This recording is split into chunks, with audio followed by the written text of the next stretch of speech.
So the first question is, did anyone notice the deliberate error right at the beginning of the last lecture?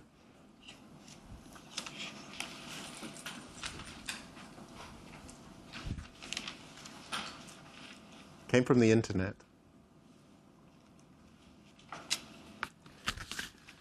So I told you about the second biggest black hole in the Milky Way, and I showed you that picture. Okay, so there was an error. Actually, I only noticed it afterwards. The Guardian said that the black hole in the center of the Milky Way is 400 million solar masses. Okay, actually, this is an error. It's 4. Okay. So they did correct it yesterday on the Guardian website. The most massive one is 4 million. I don't know where the 100 came from. And the second most massive one is, whatever they claimed it was, I hope, some number of 100,000. I don't remember. 200,000.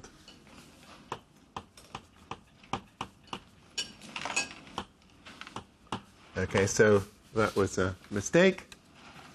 Just should be a warning. Don't believe anything on the internet to a first approximation. And secondly, don't believe anything I say. All right. So just to remind you, as we discussed last time, we can condense Maxwell's equations into 2 equations if we combine the electric and magnetic fields into a single object, this antisymmetric 4x4 matrix. We call it a tensor because it has a number of indices. And the electric current density and the electric charge density are combined into a single object, the 4 current. This is also called a 4 current. It has 4 components. And the equations become this. So we're going to well, as I mentioned, these are really the basis for the theory of relativity, and we're going to see exactly how now. So let's try and get this in the right order. There we go. The second equation looks a little complicated. Let's call this one 1 and that one 2. So we can, 2 also implies the following, that dl. So you see, what I've done with 2 is just cycle the indices. So I've moved the second one to the first, and the third to the second, and the first to the last. Right? So this is this quantity plus cycles. This one I've shifted everything by 1 and rotate this around, and this again. You can rewrite equation 2 as follows. Like this, equals 0, where that notation means anti-symmetrize.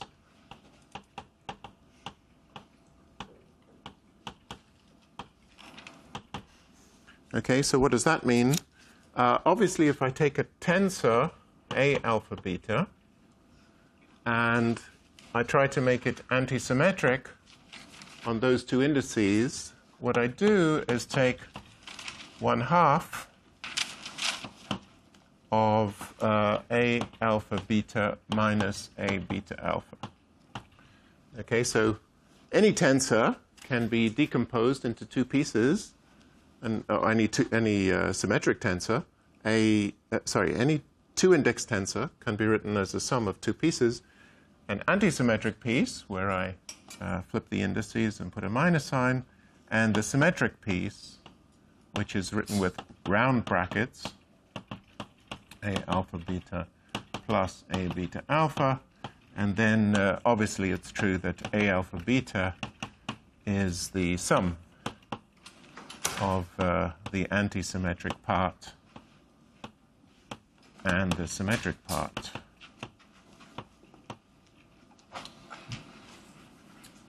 Alpha beta. Okay, so this procedure of symmetrizing and antisymmetrizing is often very useful. The reason it is useful is that when we consider the transformation properties of A, how it changes under the symmetries of the theory, we'll see the symmetric and antisymmetric parts change in exactly the same way. So what do we mean by this? Where I have three indices, if I have some object with three indices, okay, the generalization, which I've already hinted at, is to put 1 over 3 factorial and then do all the permutations of these indices with a plus sign if they're even number of pairwise flips, and a minus sign if they're an odd number of pairwise flips.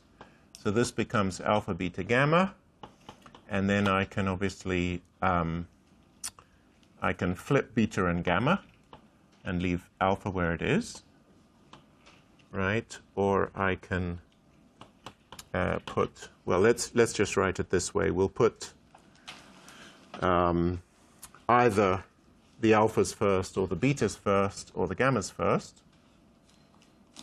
And in each case, we'll get one plus sign and one minus sign. Okay? So if the beta is first, then this should be gamma alpha. Okay? And if the beta is first, this should be alpha gamma. Right? Is that clear? Because when I flip the beta with the alpha, there's only one flip, so I get a minus sign. And then the if the gamma is first, I get alpha beta and beta alpha.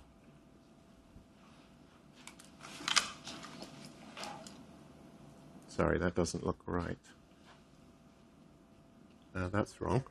That's gamma beta, right?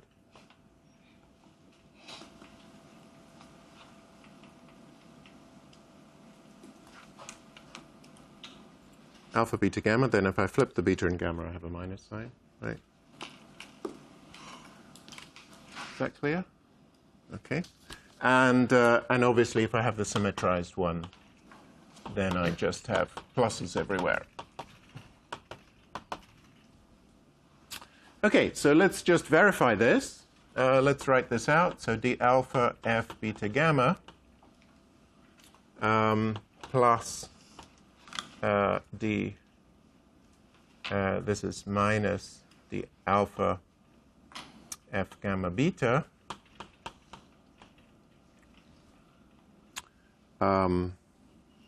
plus d beta f gamma alpha minus d beta f alpha gamma plus d gamma f alpha beta minus d gamma f beta alpha. Okay, but by the antisymmetry of f, each of these terms, this term is just the same as that one, and this term is just the same as that, and this is just the same as that, right? So that's equal to twice the alpha f beta gamma plus cycles. Okay, which is 0. Okay, and the reason for writing it like this, it looks a little clumsy at this point. Why introduce all this notation? The reason for that is then we can write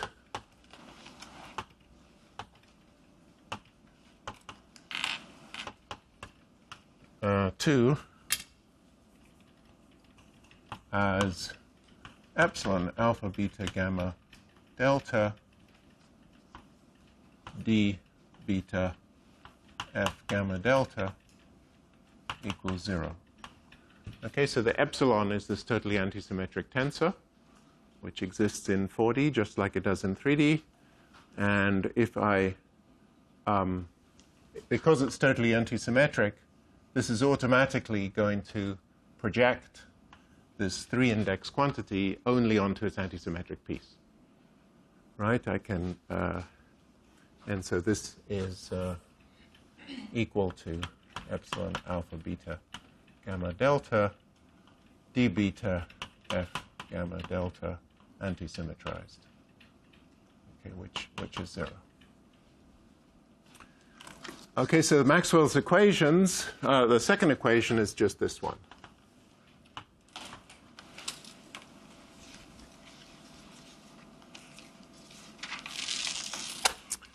Now, having done this, it's having rewritten the equation this way, certain things become easier. For example, let's just take the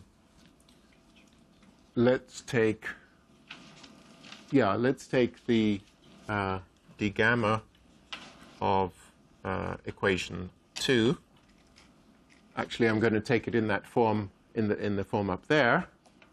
We call this 2 prime. D gamma of 2, and you can see immediately that the first term and the second term involve, so this is d alpha f beta gamma, but now I've got d gamma. This gamma is, this derivative is acting on that gamma index. I'm free to lower this one and raise that one, right? That's the same thing, because remember, if I have A alpha, B alpha, what is this? This is eta alpha beta, A alpha, B beta, because you raise and lower indices with the eta. And that's equal to A alpha, B alpha, because here I have B. I've got my indices. Sorry, I want that one. Sorry, I'm getting all mixed up. Alpha beta. And so that's the same thing as A beta, B beta, right? Because I raised the index on the A and contracted. So, but we have that d gamma on f beta gamma is, of course, minus d gamma on f gamma beta, which is 0 by 1. So the first term gives 0 because the gamma derivative acts on the f beta gamma. The second term likewise gives 0, d beta, d gamma, f gamma alpha. So this is 0, this is 0. And then we have d gamma, f alpha beta. That should be 0. Well, this is just the wave operator. Okay, so in this form, it's a little bit easier to see that the field strength, the electric and magnetic field strengths in the absence of, this is for j equals 0, sorry, if j equals 0. The electromagnetic field strengths obey the wave equation if the charge and current densities are 0. This is obviously only true if j is 0.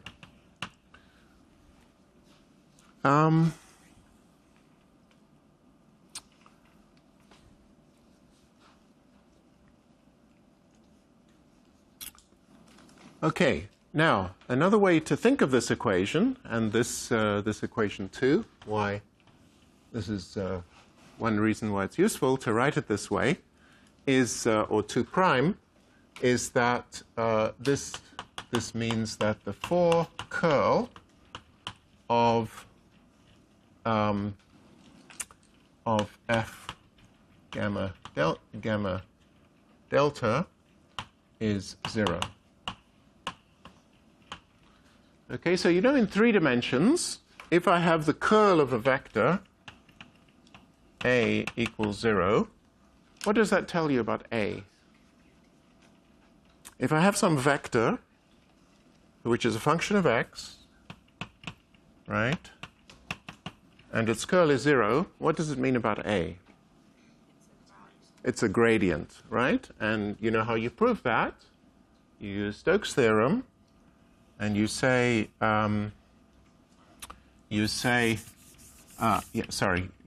Stokes' theorem, and then you define phi, some gradient, to be integral of A dot dx along some curve, C, to the point x. Let's say you have some x naught. Okay, so that defines phi, but and along some curve C. But this is only integral along some curve C. Let's I don't know, write it that way. This is only meaningful if the function is independent of the choice of curve, right? And that is true because if curl is A is 0, that means that integral A dot ds equals 0 along some through some sorry. If curl A is 0, then the integral of a closed loop, the integral around a closed loop of A dot dx equals 0, because by Stokes' theorem this is proportional to integral curl A ds, where ds is this area. Okay, so then this becomes a well-defined function, and then obviously with this function the gradient of phi equals A. So I'm not going to prove that in 4D, but the same is true in 4D. It's just harder to picture. So if and the curl involves this epsilon symbol, so if the curl of f gamma delta is 0, this implies that f gamma delta is equal to the gradient of something, and it's antisymmetric, so it must be written this way. Okay. So this is called Poincaré's lemma. So this implies f is the gradient of something, and this this is Poincaré's lemma.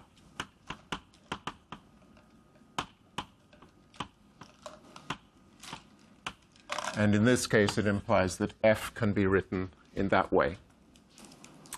So because this equation is true even if there are currents present, and basically this equation comes down to the statement there are no magnetic charges and currents, right? Because over there was really the electric current appeared on the right-hand side.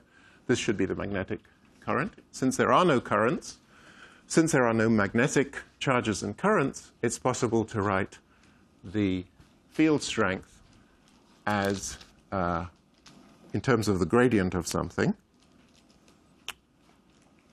And so in particular, let's consider we're going to write this quantity A as phi over c and vector A. And you'll see why I put the 1 over c there in a moment, because now we're just going to recover the usual formulae from electrodynamics, that Bi, which is 1/2 epsilon ijk fjk, is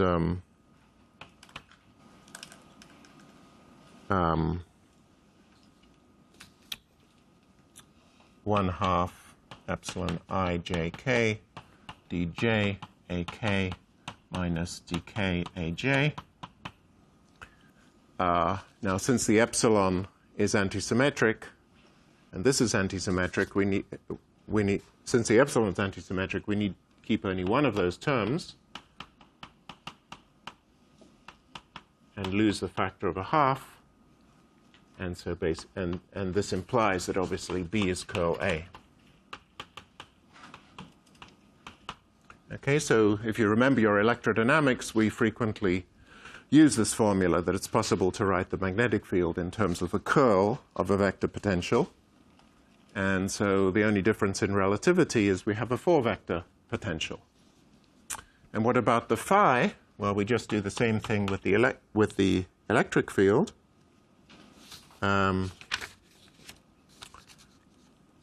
electric field, which is from that formula up there, the electric field is F0I. Let's put a C somewhere, E over C. And this, you can check, implies that the electric field is minus the gradient of phi, the usual expression, minus dA dt.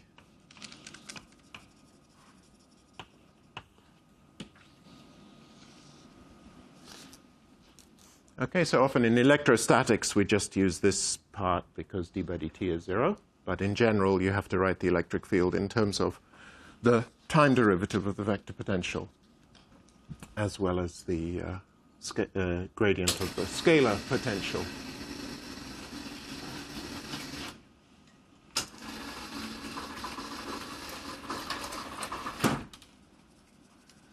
Okay, so that's just to explain a little more how this recovers everything in electrodynamics in a more elegant way. You'll also notice that if we replace that A is not unique, A alpha is not unique. Right? If you write, let's go back to this case. If I want to write the vector A in terms of phi, obviously there's some ambiguity in this formula because the x naught was arbitrary. Right? And clearly if I change phi by a constant, A is unchanged.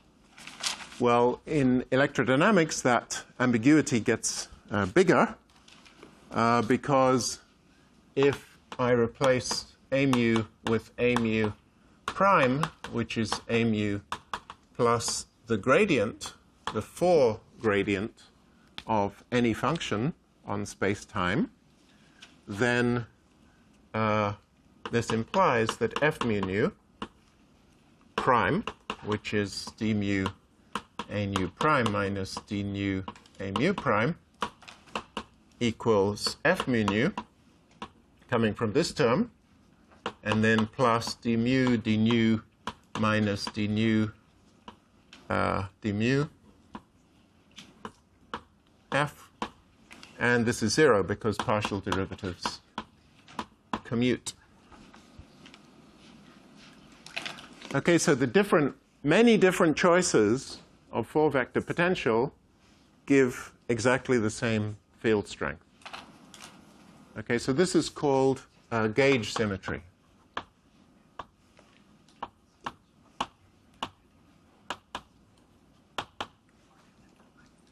And the choice of which particular A you choose to represent a given electromagnetic field is called the choice of gauge.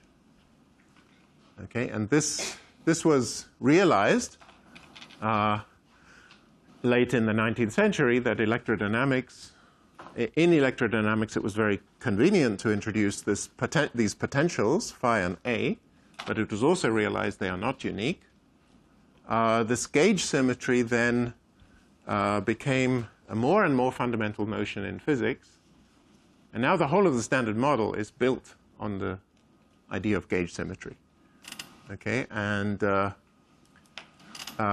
in fact, there's a very interesting relationship between general relativity and gauge symmetry, which will shed further light on this. So at this point, it's a little mysterious. Why is it convenient to write nature in terms of variables which are not unique. Okay? But this is actually everywhere in general relativity. In a sense, nothing you write is unique. Almost nothing you write is unique. But we'll come to that in a moment. Or to say it even more physically, this quantity, a mu, cannot be physical. Because if I change it, it gives the same physical fields. So why is it useful to have it if it's not physical? So it turns out this is endemic in physics. It's very, very useful to write things in terms of variables which are not physical. And we're going to see more and more of this in the course. Okay, so any questions? Yes? Is A completely unphysical? Or is No, not at all. No, because the one way of saying it is in order to do calculations, it's very convenient to have A. Yeah. At the end of the day, when you want to relate your calculations to a physical process, the only thing physical is F. Yeah, I mean, is Okay. there something more in A that you don't see just from F? Actually, there is. That's a great question. The answer is classically not, but quantum mechanically there is. And this is called the Aharonov-Bohm phase, but that's only the beginning. Okay? So essentially, one way of saying it is that the only thing you could ever measure locally would be the field strength, electric and magnetic field. I can go to some point in space with a little magnet, and I measure the magnetic field. Likewise, the electric field. Okay? But there are situations where a particle can traverse some curve in space and come back, and there was zero electric and magnetic fields everywhere along that curve, but the particle that has traversed this curve is different than the one that stayed there. And that's a non-local effect, which is called the Aharonov-Bohm phase. And actually we can see that because the Aharonov-Bohm phase is defined to be the integral around a closed loop of A dot dx. Okay? So I think about this as a fixed moment of time, or if everything is just independent of time, and I integrate around a curve. And then obviously, if I do the same with A prime, where A prime is changed by a gradient,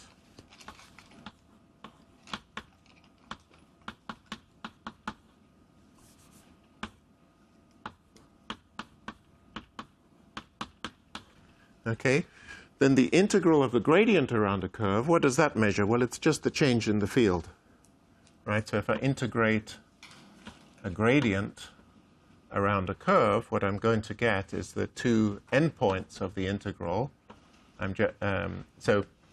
which are the same. Okay, so as long as the phi is single valued, if I integrate its gradient around a curve, I'm just going to get 0.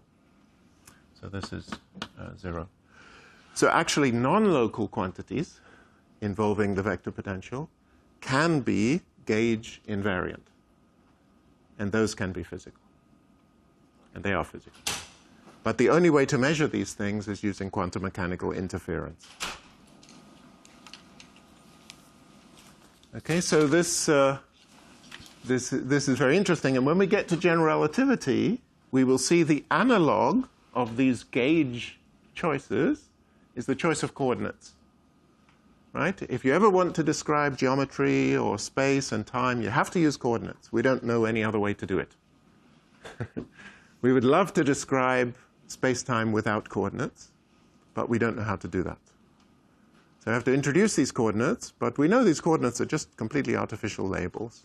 Right? I choose this point to be my origin, and I can just lay down any set of coordinates I like, and in fact, general relativity, the fundamental principle, is that any equation you write should be valid in any system of coordinates. Okay? And so that's the gauge freedom. It's a very, very big gauge freedom. Freedom to change coordinates. And then all physical quantities which are local have to be independent of those coordinates. But there's some quantities which are not local, which are also independent of the coordinates. And those are more subtle, and those can be measured in quantum experiments. But shouldn't we have already these gauge symmetries of coordinates already in classical mechanics or any type of physics? Because usually we want It's it true. to be coordinate independent. Yeah, it's true. So it's, I mean, GR is completely classical, right? So, yeah. So, indeed, coordinate freedom is there in classical mechanics. In GR, it sort of rises to a new level because, well, we'll get to that. We'll get to that. We'll see in special relativity we have a restricted set of possible coordinates. In general relativity, we're allowed to choose any coordinates. Okay, so let's continue this theme, but it's good that we're already making connections which are useful. So let's, the analog, or let's see, this will generalize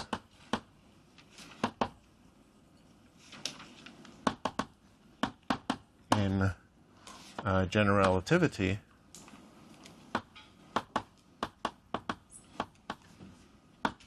to the freedom to choose coordinates.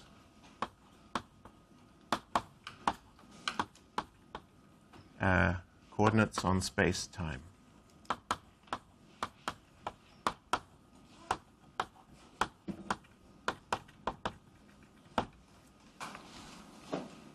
So again, the sort of hint was there in Maxwell's equations. By the way, Maxwell's equations have a huge amount of symmetry. As kind of trivial as they look, they contain the seeds of all of 20th century physics. Right? So they have Lorentz symmetry. We're going to do that right now. They have gauge symmetry, which gave rise to particle physics. They have another symmetry. Do you know what the other symmetry is? Conformal symmetry, symmetry under changes of scale. There's no scale in Maxwell's equations. So they're kind of a seed of many of the revolutions in 20th century physics.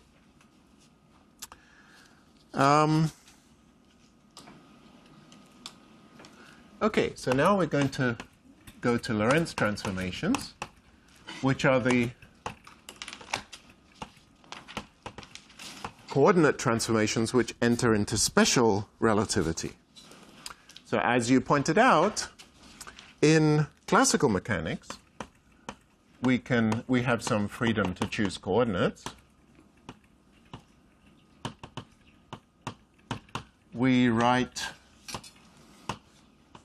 e.g., mx, Newton's equation, mx double dot equals minus gradient of v. Okay, so the motion of a particle in a potential is just given by F equals ma, and the force is the gradient of some potential v of x. Now, obviously, in writing this down, we use some coordinates for x, but there's nothing special about any particular coordinate system. I mean, I can measure my coordinates from the corner of this room. I can measure x, y, and z, or I can choose the other corner, or I could rotate the room. There's a lot of freedom in the coordinates. Okay, so the coordinates x are arbitrary.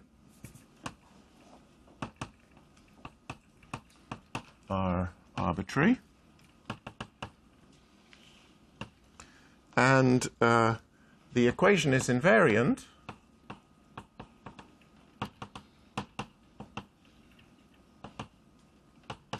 under x goes to x prime, which is some matrix multiplying x, a rotation matrix, where O is a rotation matrix. Okay, so what is a rotation matrix? A rotation matrix is a matrix. I guess sometimes people write a double bar under the matrix. It has components which satisfy a rotation matrix O satisfies O transpose O equals 1. And the reason we define things that way is that this means that distances and angles are invariant. Okay, so what is the distance? Well, let's measure the distance of something from the origin, x squared, so that's xi, xi. And if I prime it, that is oij xj, oil xl. But if O transpose O is 1, that means that OIL, let me write it this way, O transpose, OIL OJL equals delta IJ. Okay, because matrix multiplication, you have to sum over columns and rows, but this, of course, is O transpose LJ. Okay, and so in this case, let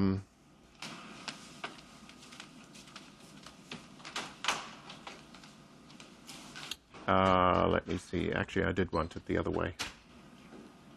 I wanted it this way. Sorry. So I want O transpose IL OLJ, and this is OLI OLJ is delta IJ. And so you see what I'm doing is summing over the first two indices, and the other two indices are free. And so here I've summed over the first two indices, and these two indices are free. So this is delta JL xj xl. So that's x squared.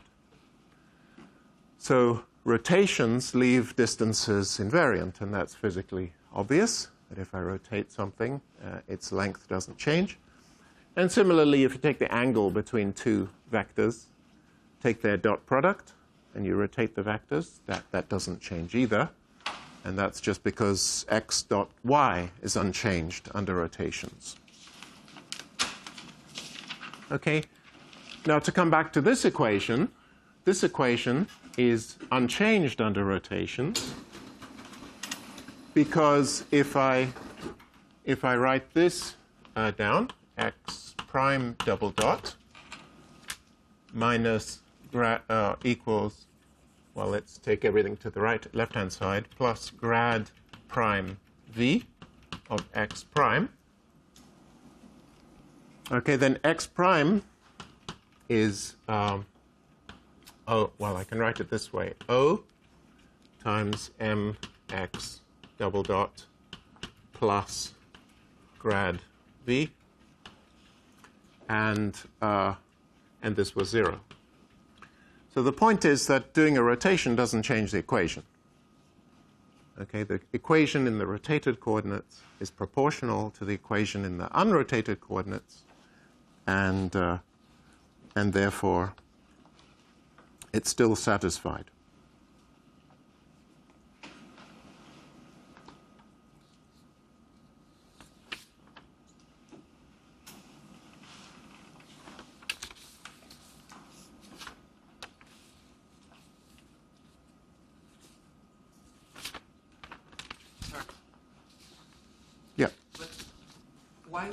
Why is the rotation special as far as the coordinates are concerned? For example, if I want to talk about polar coordinates, right, they are not related to some other coordinates. No, they're not. They're not.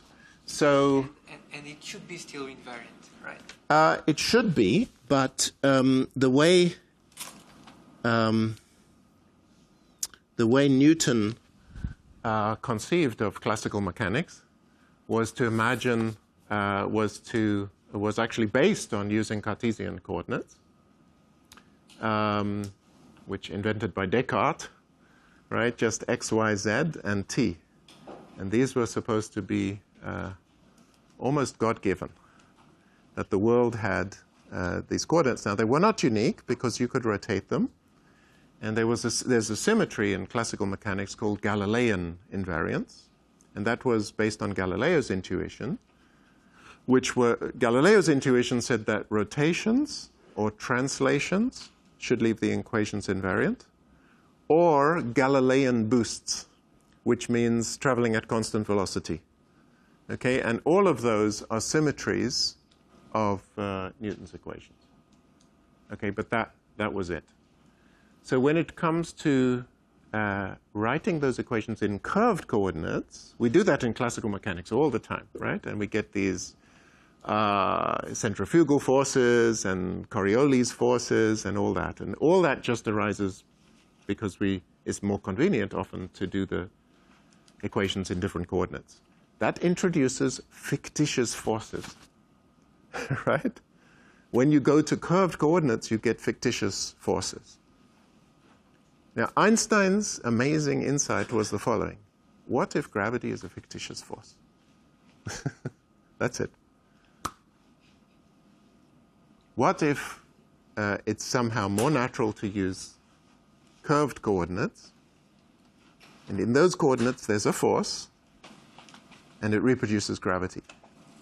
Okay, that was his insight. And so when we think we're being pulled down by gravity on the Earth, the reason is that if I was to look at the sort of natural coordinates, well, we will come to this later. We'll come to this later. But essentially the picture is this. You know, if I stand here, I feel there's gravity. But if I am in empty space and there's no Earth, and I'm sitting in a box, and somebody comes along and pushes the box, accelerates it, I'll feel that there's gravity. I can't tell the difference. And Einstein's insight was maybe that's what gravity is. And the reason that was so deep is that everything falls the same under gravity. Doesn't matter the mass, doesn't matter the composition, everything falls the same. So it was very plausible that gravity is this fictitious force, because then everybody and every object would feel exactly the same force, the same acceleration. So we'll come to that. But for Newton and all the people who did classical mechanics, changing to non-Cartesian coordinates introduces fictitious forces. Okay, and they're willing to live with that. Sometimes it's useful, but that was the first sign, actually, that of the kind of idea that Einstein had. Okay, so rotations are obviously should be a symmetry of are a symmetry, or an obvious symmetry of classical mechanics, and so we write them as x prime I is Oij xj, where this matrix is a rotation matrix, and if I write this equation, OTO equals 1, this defines any matrix which is in O3. It's the group of 3 by 3 rotation matrices. Okay, by definition, they're the matrices satisfying that. They have 3 parameters. It's the Euler angles, and so on. Now, obviously, what we've done is we've changed special relativity, or let's just say Maxwell, the symmetry of Maxwell's equations implies, well, let's put it differently. In simplifying Maxwell's equations, we combined space with time, right?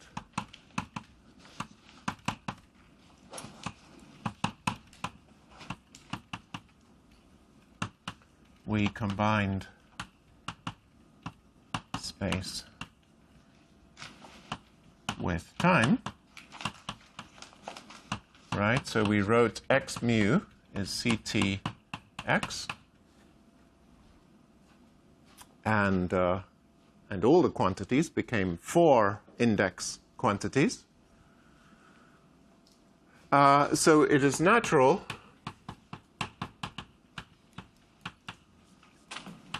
to look for the analog of rotations in 4D.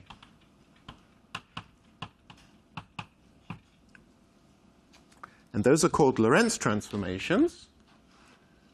Lorentz transformations.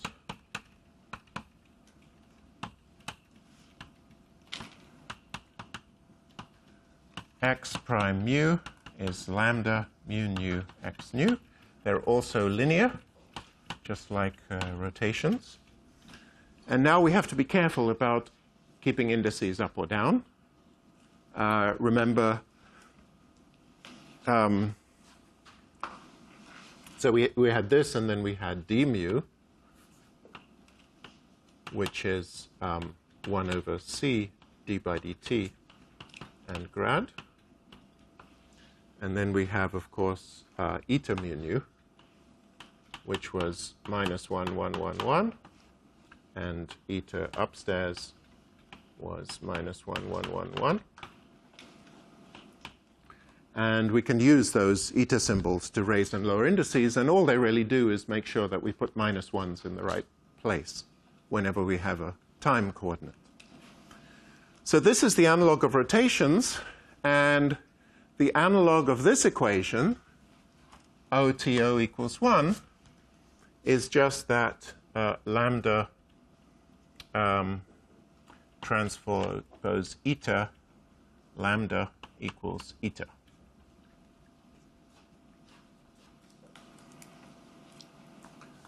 Okay, so basically this ensures that x transpose x,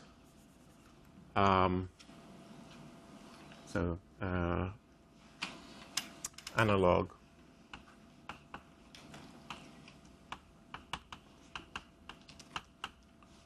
is. So instead of this matrix delta, you can regard this as an invariance of delta. You can say that O transpose Li delta Ij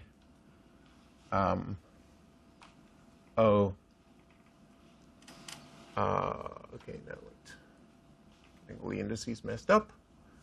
I L L M M J equals delta Ij.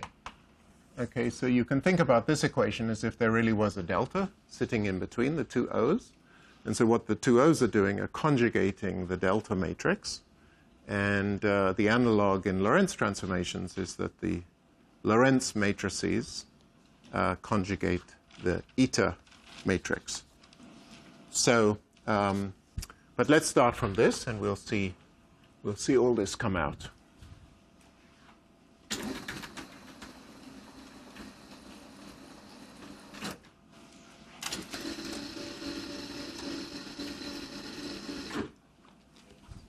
So Lorentz transformations should be thought of as rotations in space-time, which leave this matrix eta invariant. Okay, so let's start from this equation. X prime mu is lambda mu nu x nu. We sum over the nu.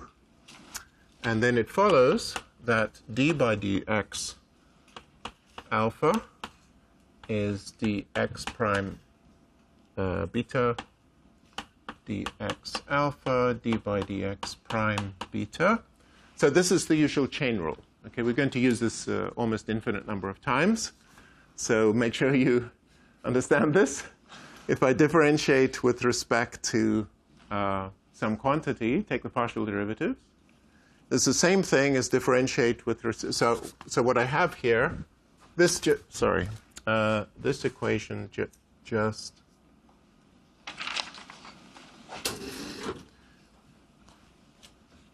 if x prime alpha is a function of x, So we assume that the x prime coordinates are functions of the x coordinates. And likewise, we're going to assume that the x coordinates are functions of the x prime coordinates. Okay, and in fact, what we're going to require is that this mapping from x coordinates to x prime coordinates is 1-to-1. So every point will have some coordinates in x and some coordinates in x prime. But for this purpose, all you need is that x is a well-defined function of x prime, and x prime is a well-defined function of x. Okay, that will essentially require this lambda is invertible. So x prime is linear in x, and likewise x is linear in x prime. But then the chain rule gives us this, that differentiating with respect to x prime and then multiplying by this Jacobian matrix gives us the derivative with respect to x. Okay, so this, of course, is equal to lambda beta alpha. From here, differentiating x prime beta with respect to x alpha, I get lambda beta alpha d by dx prime beta. Okay, so notice that whereas x prime is lambda x, d by dx prime involves the inverse of lambda acting on d by dx. So, i.e., d by dx prime alpha would be lambda twiddle beta alpha d by dx beta. I've relabeled the alpha and beta, and I will frequently do that. Okay, one should always realize that alphas and betas are completely arbitrary choices, and you should always feel free to relabel alpha or beta and beta alpha and whatever you like. Okay, so I will do that just to keep you on your toes. I could have put beta here, but you should realize that you should feel completely free. And these repeated indices are summed, just to remind you. Okay, so where lambda twiddle is the inverse of twiddle alpha beta, lambda twiddle is the inverse of lambda. Gamma equals lambda alpha beta lambda twiddle beta gamma equals delta alpha gamma. Okay, so here all I'm doing is multiplying this equation by the inverse of lambda, and then expressing d by dx prime as the inverse of lambda times d by dx. So in special relativity, we will always be using these matrices lambda and their inverses. And as I said, we're going to assume the inverse always exists because we want the mapping to be 1-to-1. We want both coordinates systems to give for every point a single coordinate. Okay, so likewise, j prime alpha is lambda alpha beta j beta. And what do you think we do for f prime alpha beta? How do I express f prime in terms of f? Okay, so basically you see x has one index, comes with one lambda. An upstairs index comes with a lambda. A downstairs index comes with a lambda twiddle. Here we have an upstairs index. It comes with a lambda. So f has two upstairs indices, so it needs two lambdas.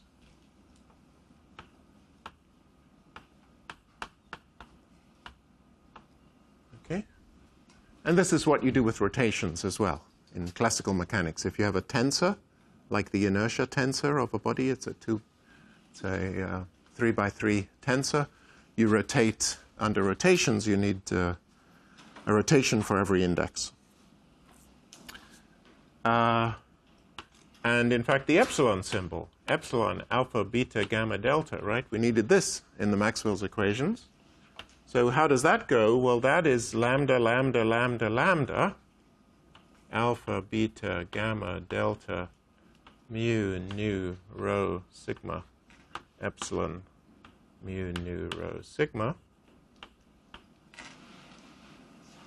So that's how the epsilon transforms. And so this is actually equal to, from linear algebra, this quantity is nothing but epsilon alpha beta gamma delta times the determinant of lambda. Right? So this is a way of defining determinants. As you use an antisymmetric tensor, you take the product of the matrices to this up to the in the same number as there are indices, and this is the determinant. You can see various things. So if lambda, you see lambda transpose. Let me write that out in indices. This means eta. So let's take eta with downstairs indices. Downstairs indices go with lambda twiddle, right? So eta mu nu, and now let's do lambda twiddle mu alpha, lambda twiddle nu beta, eta mu nu is equal to eta alpha beta.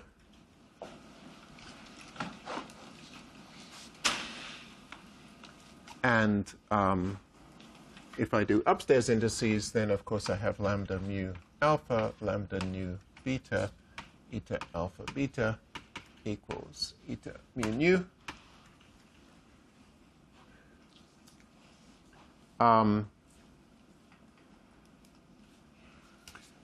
From these equations, you can take the determinant. The determinant of a product of matrices is the product of the determinants.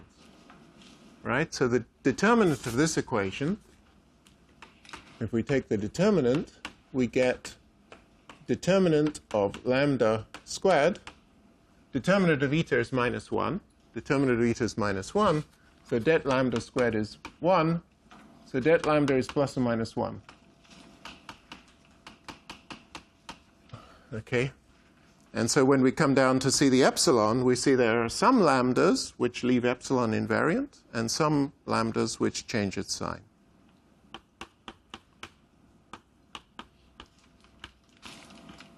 Okay, so epsilon is called a pseudo-tensor because of that, because a pseudo-invariant tensor, because it's invariant under only the Lorentz transformations with determinant 1.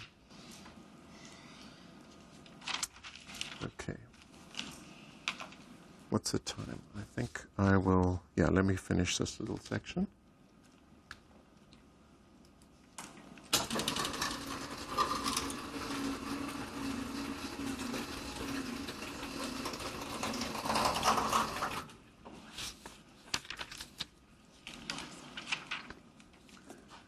Now, what's the punchline? The punchline is the following, that we start from these equations. Let me, I'll write them in this form.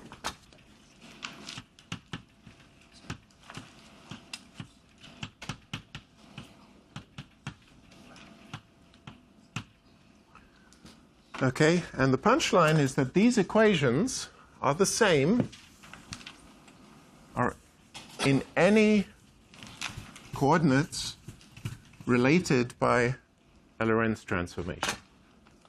Okay, so if we transform x to x prime, j to j prime, f to f prime via Lorentz transformations,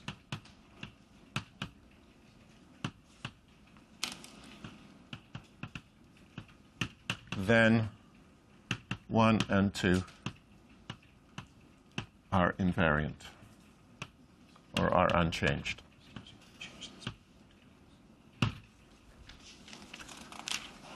Okay, so let's see why that is. Well, obviously, if I just had one index on the left and one on the right, when I do my Lorentz transformation, this transforms to lambda, this to lambda, and I can cancel the lambdas because they're invertible. Here I have a lower index contracted with an upper index.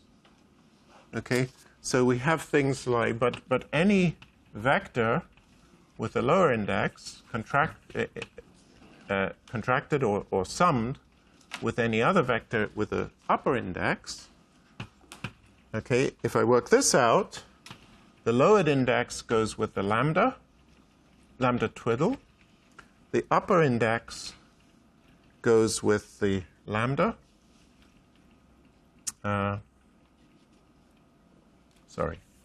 Lambda beta alpha u beta lambda alpha gamma v gamma. Right? That's the primed transformed vector.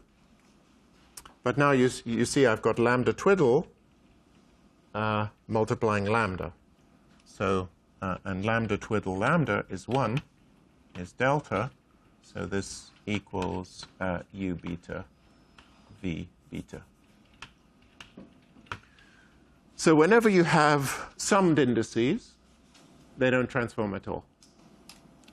Okay, the transformation of the lower and the upper cancel because one goes with lambda and the other goes with lambda twiddle, just as we saw over there. So you can just forget about these indices. Those are invariant. And likewise here, you have 3 summed indices. Okay, they don't transform at all. Then we have 1 free index, but that goes with the lambda. It may give a det, but that doesn't matter anyway because the right-hand side is 0. Okay, so in other words, the same equations, and let me just write it out in more detail, i.e. if f alpha beta of x and j alpha of x. Just to warn you, when I have functions of the coordinates, I may or may not put the indices here. This x really is x mu, but I don't want you to think of this as a tensor index, right? This does not transform. It's the argument of the function. All right? These are the indices which transform. So if I have some fields which are functions on space-time and currents on space-time, and if these two are solutions of the Maxwell equations, then f prime alpha beta of x prime, right, which is equal to lambda alpha lambda beta mu nu f mu nu of x. Okay, so it's very important to realize the argument of the old field strength is the old coordinate. The argument of the new field strength is the new coordinate. Okay, so this function, which equals that function, and j alpha prime of x prime equals lambda alpha beta j beta of x, are also solutions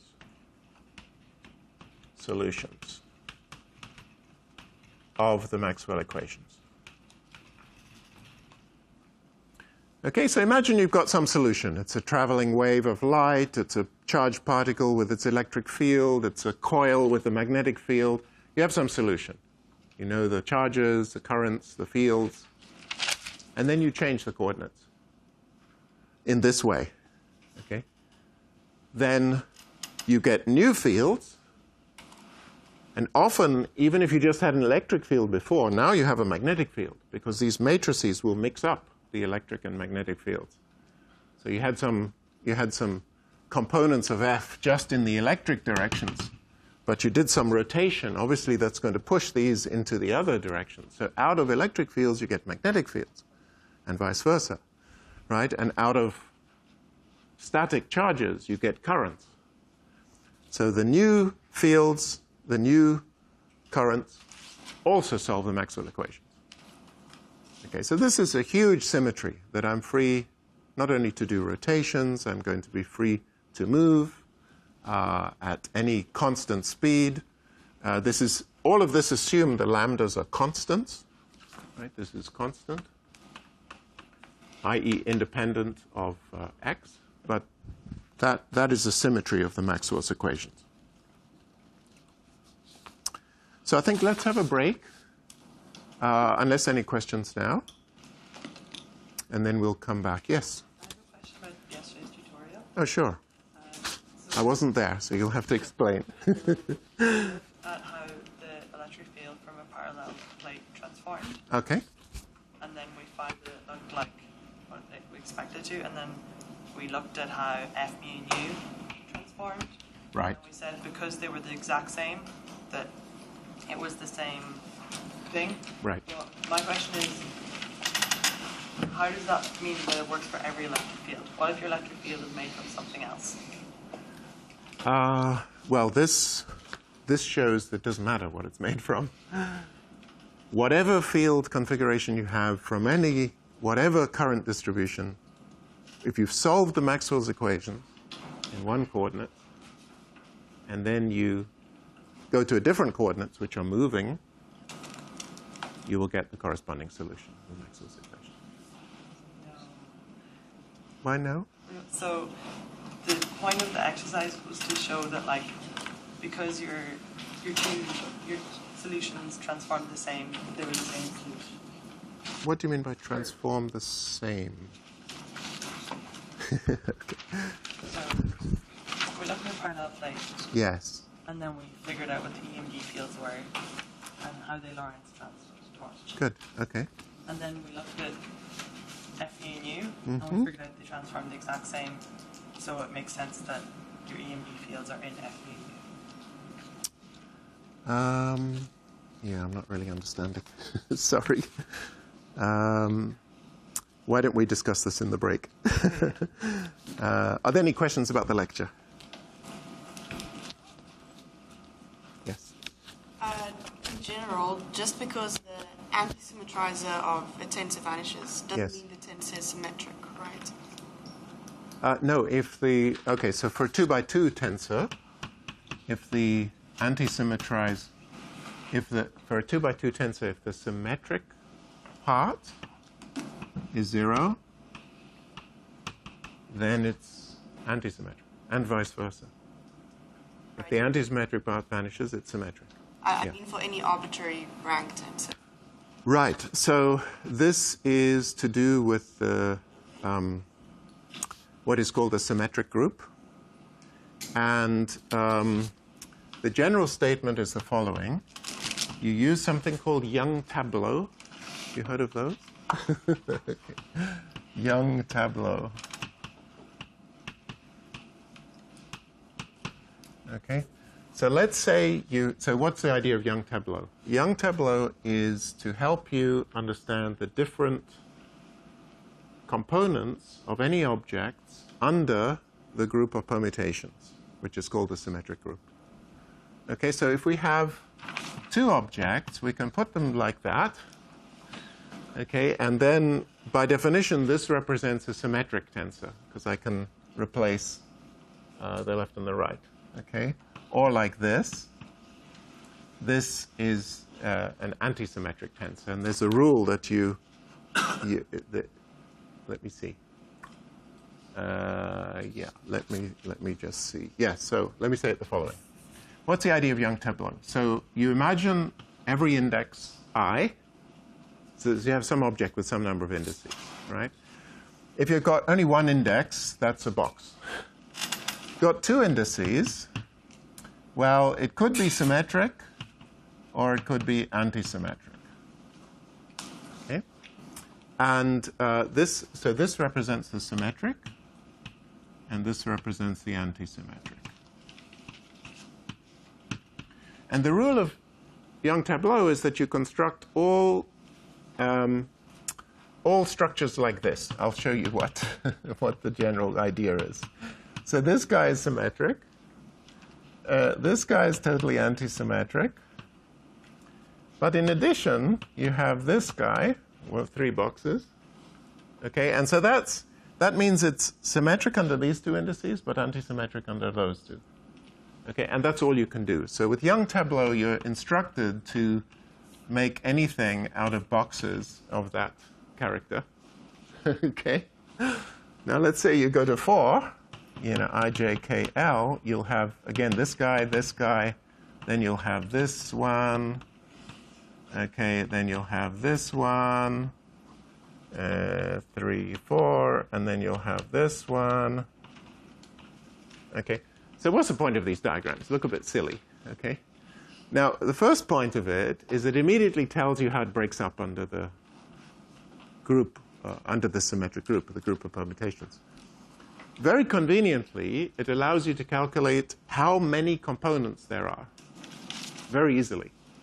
Okay, so if you have n values of I, if your index I takes n values, you have n, and this gives n.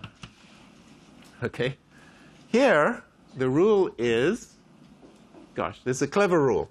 Okay, you write this guy down, and what you're supposed to do is the following. I'll write the boxes a bit bigger.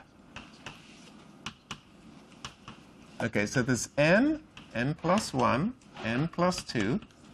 But then when you go down this way, you do n minus 1, n. Okay? Now, obviously, if you had too many of these, you're going to hit 0. So you can't, and that's the case where you have a completely antisymmetric object.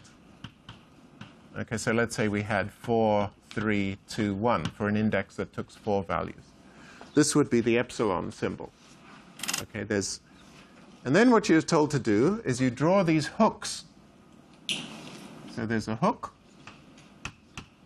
comes in from the right, and it goes down. So I can draw hooks in many ways. I can draw this one, and this one, and this one. And so here, I draw this hook, and this gives me, let me see. This gives me n plus 1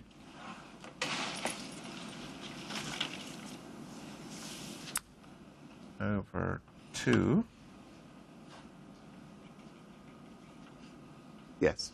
I take the product of all the boxes. The rule is you take the product over all the boxes divided by the number of hooks. Number of components equals product of all the boxes over number of hooks. Okay, so in this case, there are 2 hooks. I can take both of them or one of them. So there's 2. That's why there's a 2 here. Okay. So if we do this one, we get, here I have n plus 1, n plus 2. Then I'll have 3 hooks. Sorry. It's actually it's the product of hooks. 3 times 2 times 1. Sorry, it's the product. The product of all the boxes divided by the product of the hook. So this is a hook going through 3 boxes, 2 boxes, 1 box. Here, I take n minus 1, n minus 2, divided by 3, 2, 1, etc. So if you look in a group theory book, it will tell you how things split up in this way. And what you should be able to check is that you say, let's say, in this case, I've got n plus 1 over 2 from this guy. This is n minus 1 over 2. Notice the sum of these 2 things is n squared.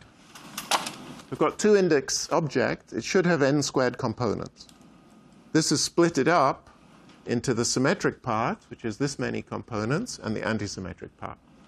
And I guarantee that if you draw any diagram you like and use this rule, You add up all these things, they will always add up to n squared, n cubed, n to the fourth, etc. Okay, so that's how it's designed. But yes, you're right. When you go beyond two index objects, you have many different components defined by their symmetry. Yeah. But if you act with the epsilon tensor on anything that's not totally antisymmetric, it will still vanish, right? Because you have No. some... I mean, if I have alpha, beta, gamma, delta acting on some matrix, Yeah. right? Obviously, this is going to be 0 for the symmetric part of the matrix, No, but it'll give me the antisymmetric. I mean, if you act with it on one of the objects in the Young tableau, Uh-huh. then any object Oh, something like that's this. partially symmetric. So under the two indices that it's symmetric, it will die with. That is true. So anything. So That's correct. So any matrix that you apply. Yes, if this one is symmetric and some other matrix is antisymmetric and doesn't matter about any other indices, then this must be 0 because it's equal to minus itself. Okay. Yeah. So contractions between symmetric and antisymmetric objects are always 0. Okay. So. Okay. I have a question that's not about the symmetries. Okay.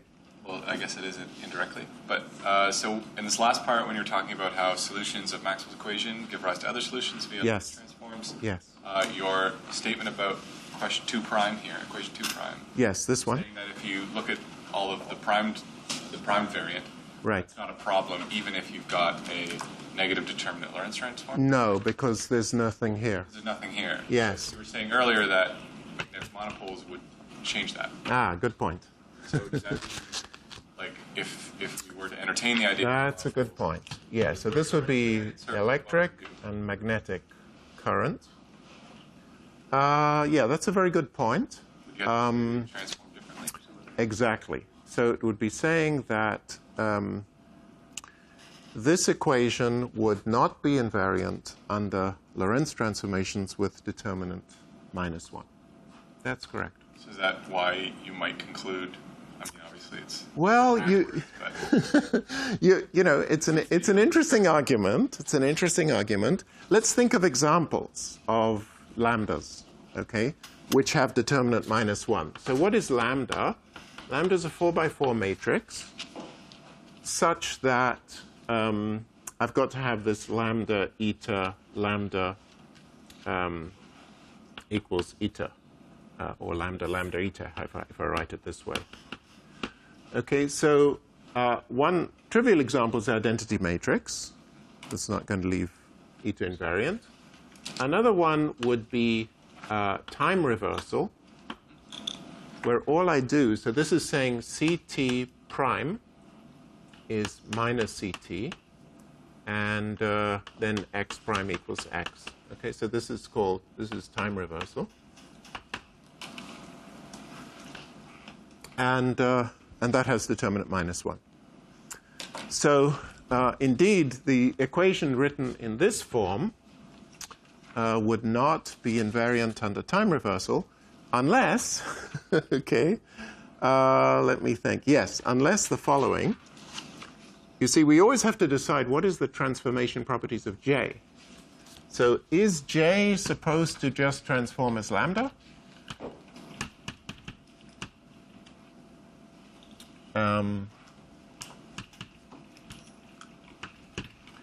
Or do we need something else? Okay, and you might say, no, I don't want to do that. I'm going to put a determinant of lambda in here as well. Right. And I think you can do that. then I think if you're saying that just the magnetic current then has an extra determinant, but the electric one won't. Exactly. All right. Exactly. So the statement would be that the magnetic current the electric current is a vector. Magnetic current is a pseudo-vector. Now, such things occur. I mean, even in classical mechanics, angular momentum is not a vector because, so if x goes to minus x, velocity goes to minus velocity, but angular momentum involves v cross x. right? So L is mv, the angular momentum is mv cross x. So if these two guys both reverse, this does not. Okay, so it's a situation similar to that. So you have to, you may have to define vectors and pseudo-vectors, which transform differently according to whether the determinant was positive or negative. You can't get mixed up because these two components of the Lorentz group are disconnected. So if the determinant is 1, if det lambda equals 1, you can do all of those transformations. They're completely disconnected as a space from the component satisfying this. And so I think you're free to just define your transformation laws on the two spaces separately. So I think you actually won't get into trouble when you do that, but I must admit I haven't thought it through. But that's a good question.